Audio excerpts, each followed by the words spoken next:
caro, sereno, prospero 2019 a tutti i liguri. Non sarà possibile finché ci sono i milanesi fra le balle. Il mio saluto vi giunga per augurarvi un 2019 finalmente demilanesizzato di queste genti che vengono qui a migliaia e migliaia tutti gli anni e ci rovinano la nostra vita.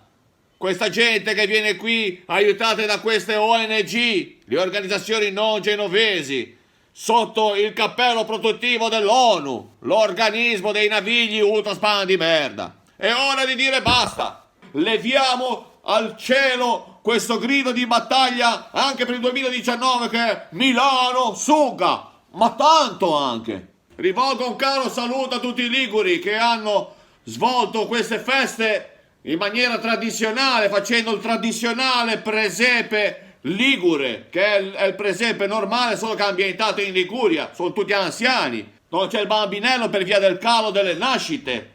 Sono tutti invecchiati, no? C'è un re maggio e una badante, un re maggio e una badante, una re maggio e una badante. Un saluto a tutti quelli che hanno deciso di passare le festività con i loro cari, facendo l'attività tradizionale tipica dei liguri sotto le feste, quando si radunano con i propri parenti. Litigare e farsi venire nervoso. Un saluto va anche a tutti i liguri che sono in giro per il mondo. Beati voi. D'altra parte, se il genovese più famoso al mondo è Cristoforo Colombo, che è diventato proprio famoso perché ha portato talmente via le balle che ha scoperto l'America, beh, lì ci sarà un perché.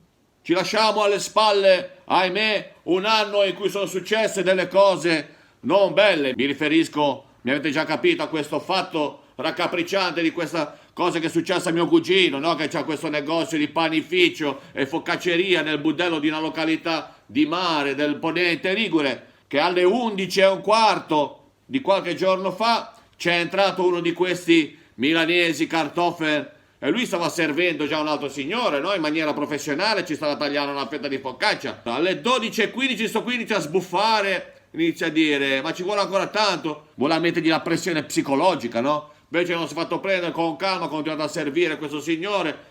Alle 13:20 era ancora lì con il goniometro, no? A misurare bene gli angoli, perché la focaccia va servita con gli angoli di 90 gradi. Sto milanese cartofen ci dice ma mi scusi, ma non si può sbrigare?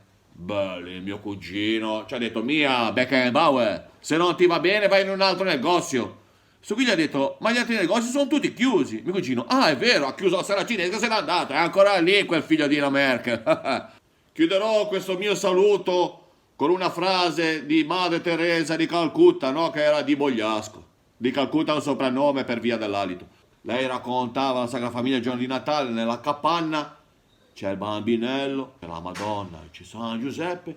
Dietro c'è un bue che ronfa e un asinello che bruca. E una scritta in cielo, Milano Suca.